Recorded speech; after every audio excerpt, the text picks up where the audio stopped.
Você sabia que, para Freud, o tabu é anterior à moral, à religião e à própria lei e não dele se deriva?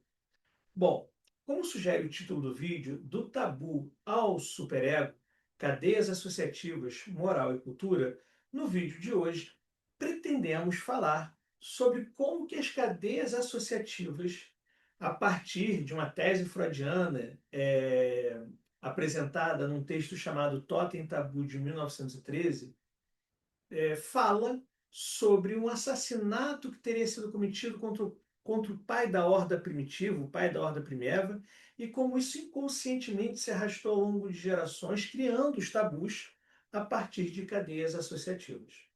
Bom, vamos lembrar primeiro que são cadeias associativas. Lá no inconsciente, nós sabemos que a energia é livre. E sabemos que os afetos são as traduções subjetivas das quantidades de energia pulsional. Isso significa que os afetos eles são intercambiáveis, assim como as energias, entre uma representação e outra do inconsciente. Então, o ódio que era do meu pai pode virar ódio de barata, o amor da minha mãe pode virar amor por uma outra coisa, e por aí vai.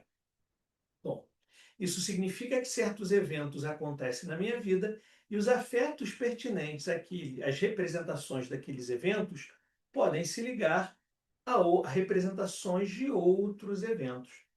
Então, existe uma tese fundamental freudiana, em Totem e Tabu, onde o Freud, para justificar, por exemplo, as questões do tabu, vai dizer o seguinte: olha, no passado, existia lá, nas hordas primitivas dos seres humanos, um macho alfa, aquele que tinha acesso sexualmente a todas as fêmeas do bando. E os outros machos, se tentassem ter acesso sexual a essas, eram mortos pelo macho alfa. Com o passar do tempo, podia acontecer de um dos filhos do macho alfa matá-lo e assumir o seu lugar, com o risco dos seus irmãos agora quererem matar a ele também para assumir o seu lugar. Em um dado momento, se faz um pacto. Olha, vamos entre os irmãos. Vamos fazer o seguinte: vamos matar o nosso pai e dividir as fêmeas do bando entre a gente e vamos fazer um acordo. Nenhum de nós poderá ter sexualmente acesso às fêmeas do bando. Só poderemos ter acesso sexual a fêmeas de outros bandos. Isso, inclusive, favorece as alianças entre certas hordas, entre certos bandos, para que eles possam ter acesso sexual às fêmeas dos bandos com quem fizeram aliança. Aliança entre hordas, entre bandos, para atacar outros bandos, outras hordas. E assim começa a organização daquilo que a gente vai chamar de cultura e sociedade humana como conhecemos. Mas repare que para isso ser organizado foi necessário primeiro organizar uma interdição incestuosa, ou seja, eu não posso ter acesso a tudo que eu quero, eu não posso realizar todos os meus desejos sexuais. Eu tenho que abrir mão de parte deles para que essa organização, que promove inclusive alianças, possa ser levada adiante e aí justificar, organizar, como a gente viu aí a cultura aparecer, a sociedade aparecer. Veja bem, isso é uma obra, é uma tese freudiana, impossível de ser verificada, não temos relatos históricos sobre isso, mas é uma tese, uma mitologia freudiana que justificaria certas práticas que acontecem nas culturas e sociedades que nós vemos ao longo da história humana. Pelo menos uma delas persiste até hoje, que é a interdição incestuosa. Em todas as sociedades e culturas humanas das quais já tivemos notícia, todas apresentam algum tipo de interdição incestuosa. Consanguínea como nossa, totêmica, como no caso apresentado pelo Freud no texto Totem e Tabu, porque lá não se trata de consanguinidade, mas é pertencimento de clã totêmico. Pessoas do mesmo clã nessas sociedades não poderiam transar com pessoas do mesmo clã, apenas com pessoas de outro clã, o que se assemelha muito com essa história, essa mitologia que o Freud narra para a gente em Totem e Tabu. Inclusive é dessas sociedades que ele começa a tirar essas ideias. Bom, Então, as interdições incestuosas perduram até hoje em todas as sociedades que temos notícias na história da humanidade. Maravilha. Mas todas essas sociedades também costumam ter aquilo que a gente chama de tabu, alguma coisa que é proibida. Mas alguma coisa que é proibida que, inclusive, tem uma característica interessante. Essa coisa proibida é também ambivalente. Porque, veja, é como o próprio Freud vai dizer em Totem Tabu.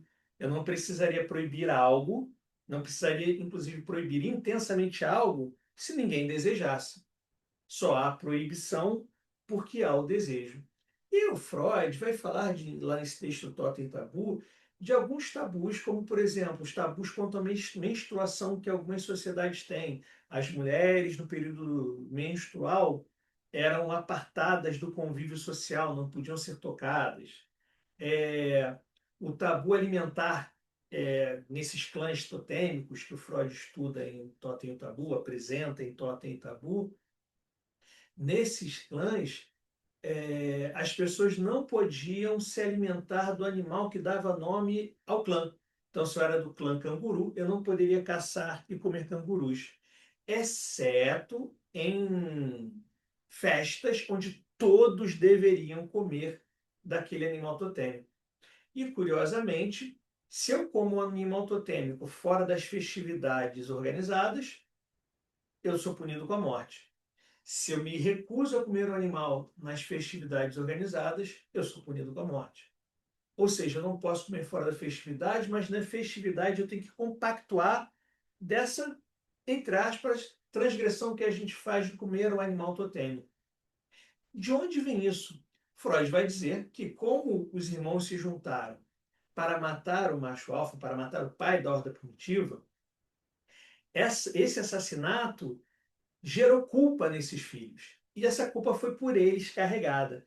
Como os afetos são intercambiáveis de representação ao longo do tempo, por mais que esses descendentes do macho alfa, desse pai da horda primitiva, jamais tenham contado a seus filhos o crime que cometeram, as suas relações afetivas com os descendentes, vai dizer o Freud em Totem Tabu, admitindo que ele não consegue explicar completamente como é que isso ocorre, mas vai trazer a hipótese de que, de alguma forma, esses afetos pertinentes a esse sentimento de culpa que os filhos do macho alfa tiveram por matá-lo, isso de alguma forma passa para os descendentes de forma inconsciente, de alguma forma que o Freud nunca explicou como.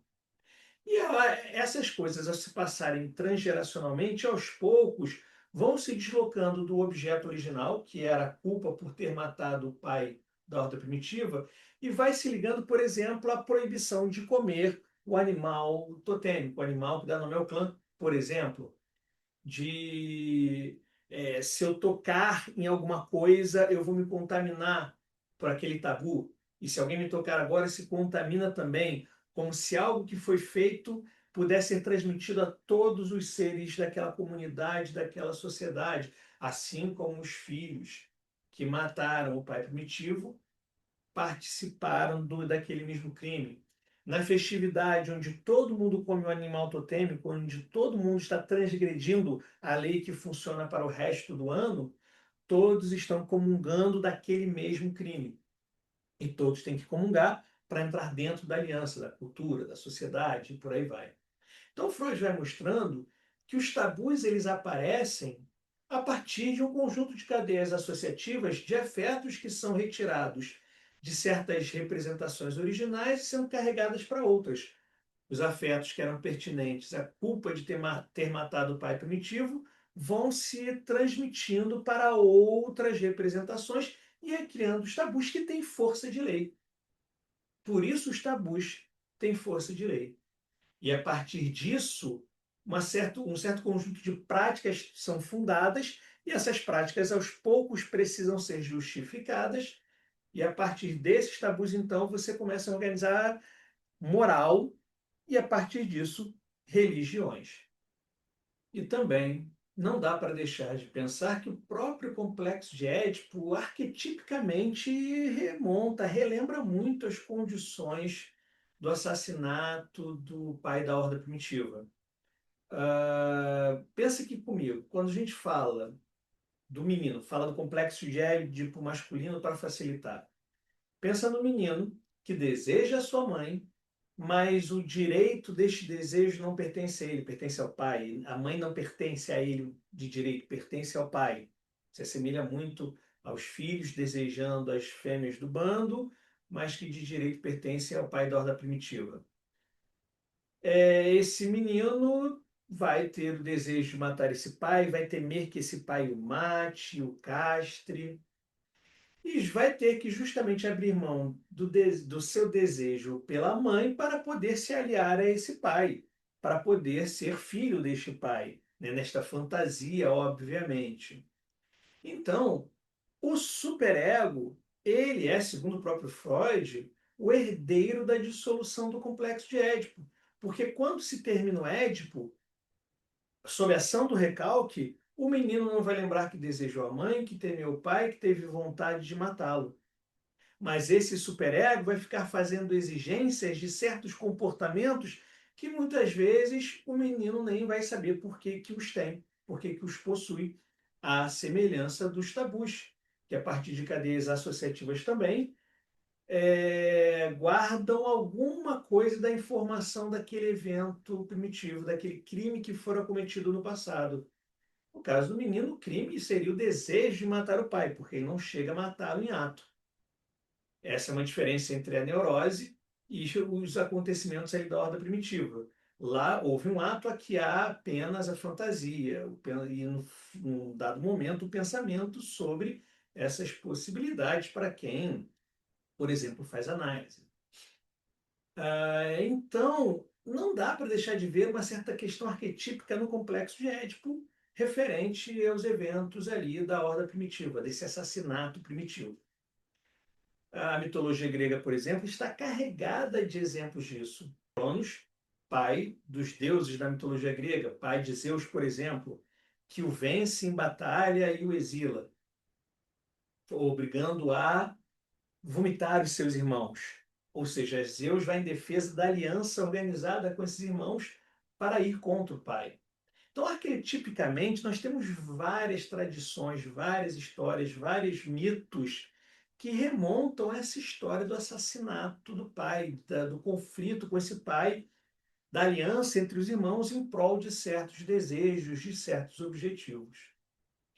Então, o superego está para a neurose, como o tabu estaria ali para a perpetuação de um certo acordo tácito, inconsciente, feito em sociedades, em culturas, que vigia os homens, os seres humanos, para que não repitam aqueles crimes. No caso da neurose, tem lá o superego vigiando os seres humanos para que eles não cometam os crimes da sua própria fantasia, os crimes que seriam dar voz aos desejos da sexualidade infantil. Daí o título desse vídeo, do tabu ao superego, cadeias associativas, moral e cultura. Espero que vocês tenham gostado e se quiserem aprofundar conhecimentos como esse, conteúdos como esse, se inscrevam aqui no canal e aproveitem para conhecer o nosso site, o link está aqui na descrição do vídeo.